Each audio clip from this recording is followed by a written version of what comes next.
अस्सलाम वालेकुम। मोहम्मद अज़ीज़ सिद्दीक़ अपने प्रोग्राम पॉलिटिकल डायरीज़ के साथ हाज़िर खिदमत है। अब ईरान इंटरनेशनल का जिमी विर्क ने को पर्दा चाक कर दिया है।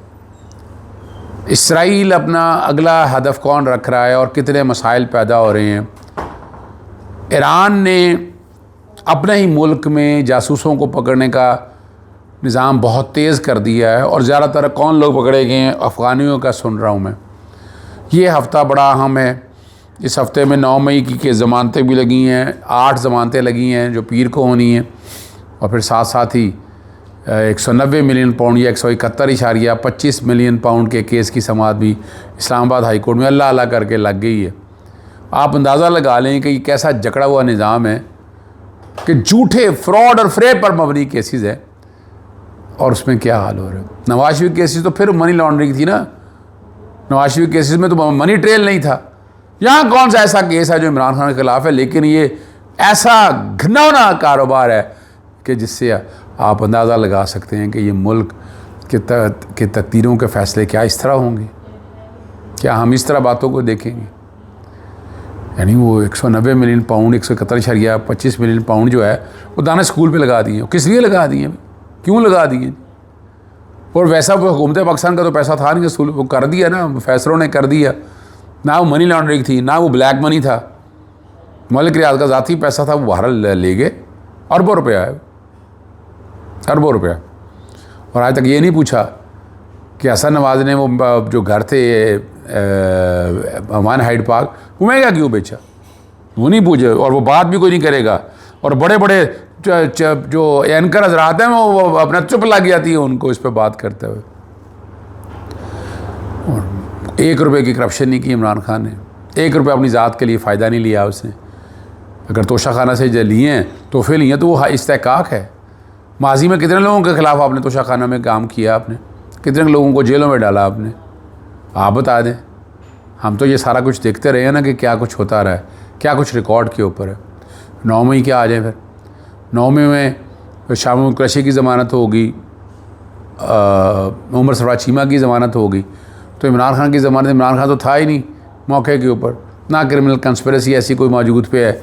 लेकिन जिस तरह अदालत केसों को चलती रही है, जिस तरह मौके कभी जज छुट्टी पे चला जाता था, कभी प्रोसिक्यूटर नहीं आते थे, कभी वो बीमार पड़ जाते थे, और ये हम देखते रहे हैं सारा कुछ। ये हम सारा कुछ रिकॉर्ड के ऊपर देखा है हमने।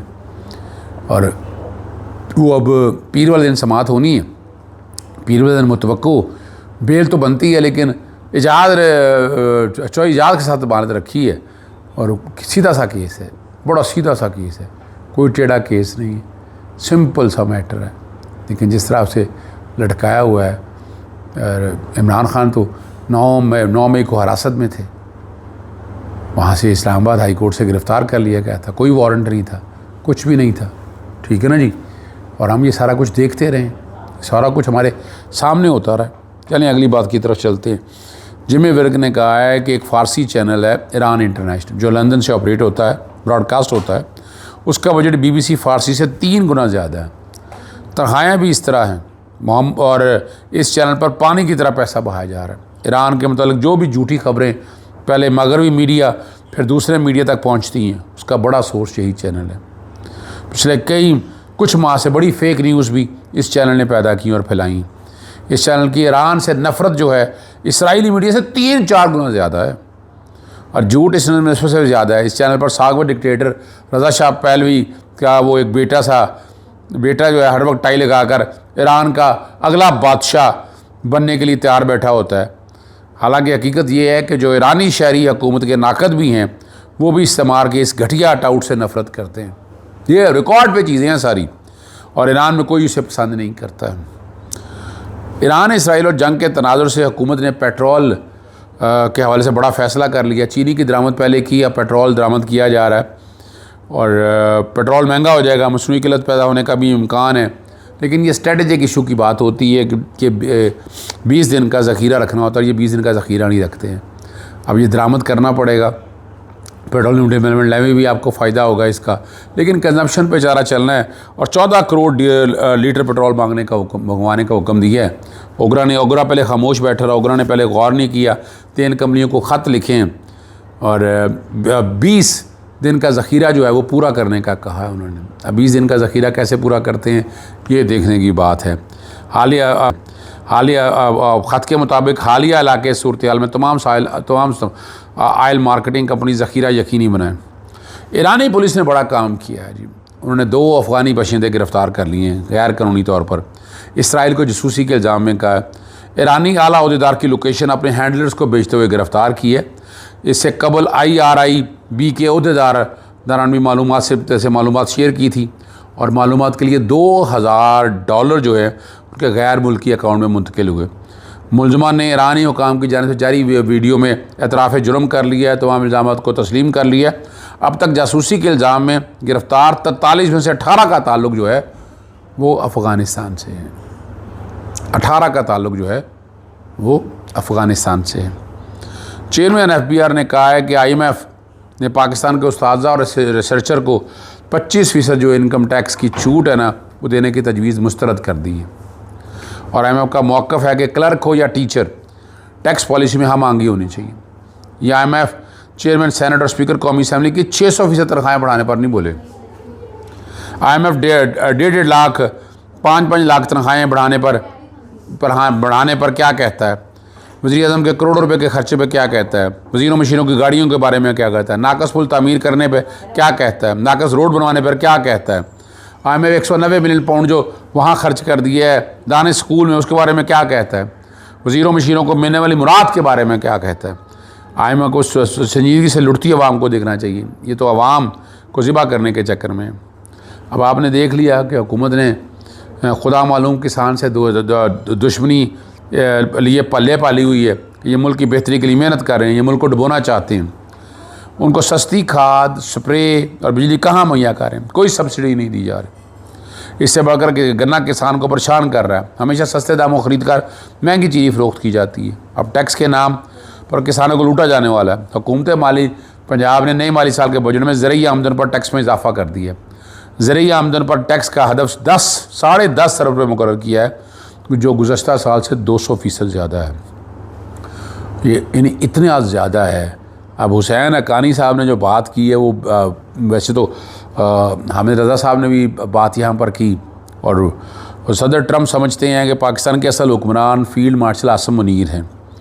सदर ट्रम्प की फील्ड मार्शल से तवक्कुआत है कि वो ईरान इसराइल जंग में इसराइल का साथ देंगे और वो भी चीन से अपने ताल्लुकात पर नज़रसानी करें। पाकिस्तान को माशी तौर पर क्रिप्टो करेंसी और मादनियात की सूरत में ट्रेड मिल सकती है। क्या करना है आपने ऐसी ट्रेड लेकर? क्या अपना ईमान बेचना है, दीन बेचना है? आप यानी कल अड्डे इस्तेमाल हों या कोई समुद्री रास्ते इस्तेमाल हो, इतना आसान काम नहीं है।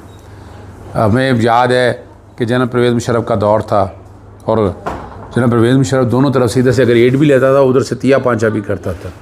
तो हमें तो पाकिस्तानी फ़ौज पे बड़ा फ़ख्र है कि वो ऐसे किसी काम का साथ नहीं देगी और ना ऐसे हालात होंगे। पाकिस्तान की सरजमीन ईरान के ख़िलाफ़ तो सवाल ही पैदा नहीं होता, इस्तेमाल होगी।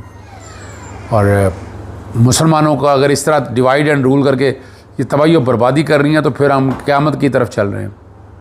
यानी यहाँ शख्सियात इतनी अहम नहीं होनी चाहिए, यहाँ कौम अहम होनी चाहिए। कौम को फ़ैसला करना चाहिए, कौम को असल चीज़ें सामने लानी चाहिए। एक एक चीज़ सामने लाएँ। ज़्यादती हो रही है, जुल्म हो रहा है, बहुत जुल्म है। इस जुल्म का तदारुक भी तो करना है ना। तो जुल्म का तदारुक कैसे होगा, कैसे होगा? चलिए अब आखिरी बात आपको, इमरान खान के बारे में कहा जा रहा है कि जेल से बाहर नहीं आ सकेंगे और खुल के कहा जा रहा है। वो कह रहे हैं मुस्लिम लीग नून के अपने, वो कह रहे हैं कि सियासी जमातें कहते हैं हमने तो कोई अंदर नहीं रखा, ना हम इसको रेगुलेट कर रहे हैं, ना हम इसको मॉनिटर कर रहे हैं, हमारे तो बस में नहीं है। ये सियासी जमातें अंदर बैठे बात कर रही हैं और बाहर आकर नहीं, शर्म नहीं है, हया नहीं है। बोर्ड को जुदा का नारा ज़मीन बोस कर दिया। अब तो ख्वाजा आसिफ ने तो कमाल ही कर दिया ना हाइब्रिड रजीम के हवाले से।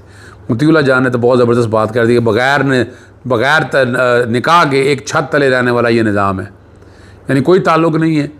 अब आईने पाकिस्तान के तहत, रूल्स ऑफ बिज़नेस के तहत हुकूमत जिस तरह चलानी है उस तरह चलनी है, लेकिन यहाँ जिस तरह चल रहा है वहाँ और सवाल तो बहुत से उठ रहे हैं। करप्शन बढ़ गई है, जुल्म ज़्यादती बढ़ गया है, कुछ नहीं हो रहा, हालात बेहतरी की तरफ नहीं है। हालात बेहतरी की तरफ जाने चाहिए, वो हालात बेहतरी की तरफ जाते हुए नज़र नहीं आ रहे हैं, ये भी याद रखना है।